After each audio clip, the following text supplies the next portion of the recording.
Latvijas Universitātes Pedagoģijas un psiholoģijas fakultāte.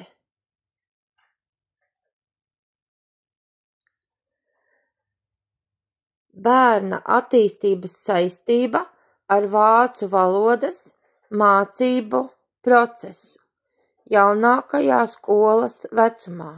Maģistra darbs. Konsultants, pedagoģijas doktore, asociētā profesore Dainuvīte Blūma. Sanita Vecmane, pedagoģijas maģistrantūras neklātienes nodaļas studente. 2001. gads.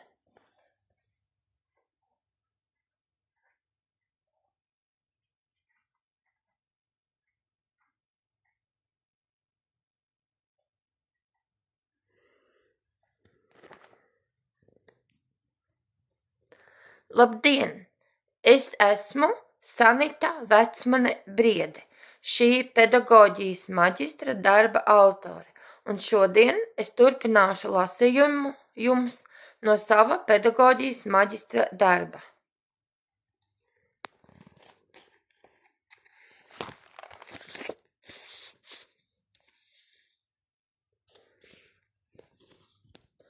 Atgādināšu, kad iepriekšējā reizē es sāku lasīt no 4.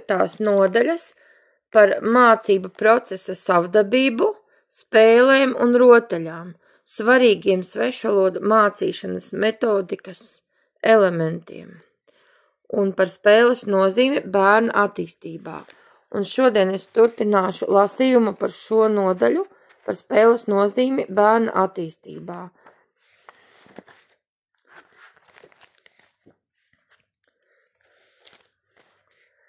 Spēle neapšaubāmi ir ļoti nozīmīga augošā cilvēka garīgajā un fiziskajā attīstībā. Spēlēšanās vecums ir tas īstais laiks, kad ir jābūvē tilts starp neapzinātā pasauli un reālo. Runa ir par šī vecuma posma ļoti nozīmīgo attīstības uzdevumu. Ja šīs abas pasaules, neapzinātā un reālā, ilgstoši netiek savienotas, tad iespējams, ka vēlākajā dzīvē tās vairs nevarēs integrēt. Labākajā gadījumā to vairs nevarēs tik labi izdarīt. Šī iemesla dēļ, ka nav iespējams savienot neapzināto zemapziņu un reālo, daži bēg narkotiku pasaulē.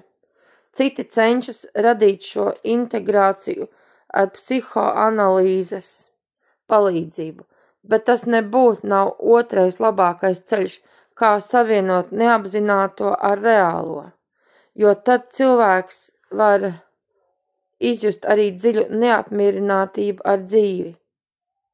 Tāpēc spēles, kas saistītas ar fantāziju, ir tik ļoti svarīgas, jo tā ir vislabākā iespēja savienot personības iekšējo un ārējo pasauli. Fantazējot, bērns spēj savienot lietu simbolisko nozīmi ar to reālajām īpašībām un funkcijām, kuras iepazīst aktīvā pētīšanas procesā. Lūk, piemērs tam, kad bērns no klucīšiem būvē torni un to nemitīgi atkal sagrauj un būvē atkal no jauna un tā tālāk, tas nenozīmē, ka viņš kādu laiku ir darbojies konstruktīvi un ka viņa destruktīvās iegribas ir guvušas virsroku. Šādai bērna rīcībai ir daudz dziļāka jēga. Būvējot torni, kas ir iekšējās pasaules radīts, viņam tomēr jāspēj savienot savu fantāziju ar realitātes likumiem.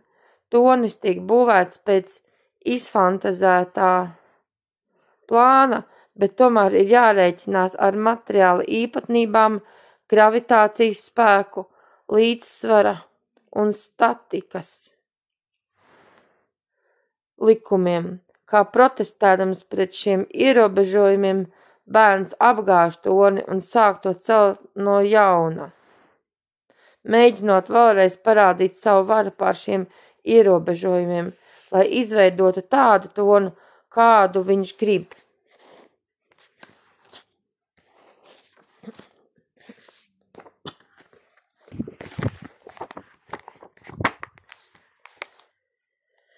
Bet tā nekādā gadījumā nav destruktīva rīcība.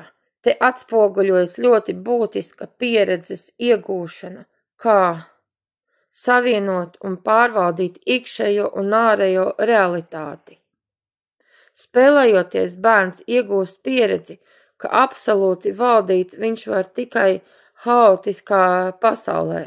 Ja viņš grib valdīt pār organizētu un strukturētu pasauli, tad viņam ir jāatsakās no savas gribas iegūt absolūtu, totālu varu un jāatrod noteikts kompromiss starp savu gribu un realitātes negrozāmajiem apstākļiem.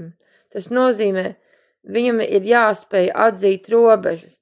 To viņš iemācās, kad neskaitāmas reizes ir ieguvis šo pieredzi. Einsteins ir uzsvēris spēles lielo nozīmi. Einsteins Alberts. Tātad Einsteins ir uzsvēris spēles lielo nozīmi loģiskās domāšanas attīstībā un sava pasaules modeļa izveidošanā. Viņš ir minējis tam arī priekšnoteikumus. Pirmkārt, bērnam tāpat kā pieaugušajam ir vajadzīgs pietiekami daudz telpas spēlei. Otrakārt, telpa spēlei nenozīmē tikai telpa priekš spēlēšanās, kaut gan tas ir domāts arī šajā nozīmē, bet treškārt, pirmkārt ir nepieciešams pietiekami daudz telpas garīgas darbības brīvībai, lai pēc patikas varētu eksperimentēt ar lietām un idejām. Spēle palīdz attīstīt kognitīvās spējas, sociālās iemaņas, ķermeņa fiziskās funkcijas, piemēram, koordināciju, iemaņas apieties ar darbarīkiem, mainoties bērna uztverei, lietu, parādību, vides izpratnei, mainās arī viņa spēles veids un viņš nemitīgi nodarbojas ar aizvien jaunām problēmām. Visvērtīgākais, ko bērni iemācās spēlējoties, ir tas, ka pasaule neaizies bojā, ja viņi kādreiz arī zaudēs. Ja kādu spēli zaudē, nākamo vai aiznākamo ir iespējams vinnēt šādā veidā, ka vienu spēli var zaudēt un to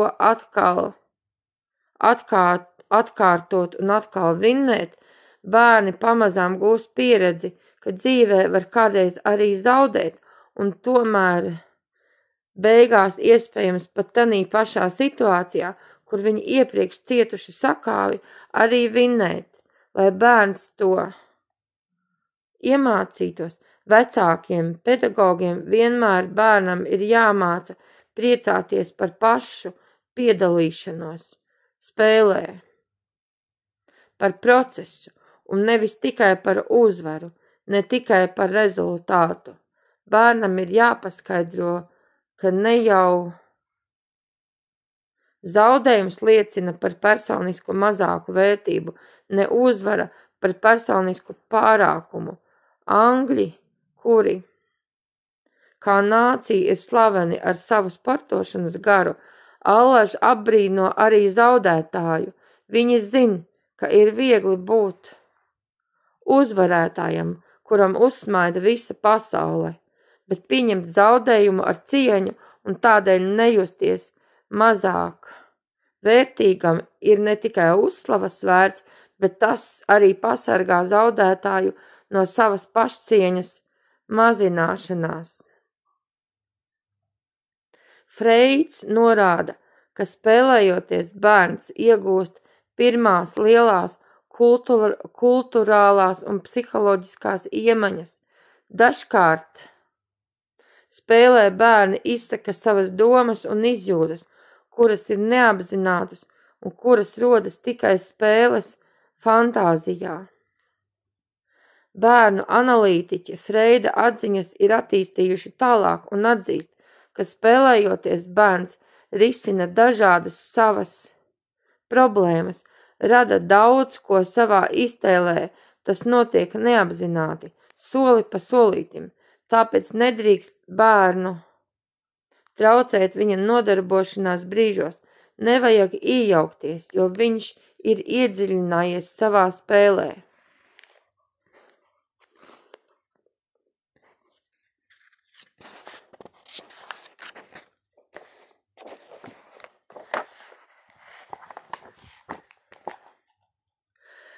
Spēlējot, piemēram, dažādas profesijas, bērns var ļaut vaļu savai fantāzijai un izjust, kā tas ir būt pastniekam, ārstam, astronautam. Tas ir ļoti svarīgi, jo vēlāk dzīvē viņam būs vieglāk izvēlēties profesiju, bet tas ir iespējams tikai tad, ja vecāki te neiejaucas. Tā ir kļūda, ja vecāki, vērojot bērnu, spēlējam kādu profesiju, reaģē tā, it kā viņš jau to būtu izvēlējies. Visiem bērniem ir vajadzīgs vecāku atbalsts, apstiprinājums visam, ko viņi dara, arī skolotāja atbalsts, ka viņi gatavo sevi labai dzīvei, vienalga, vai viņi būs veterinārā ārsti, vai arī visu dzīvi būtu nolēmuši veltīt dejai vai sportam.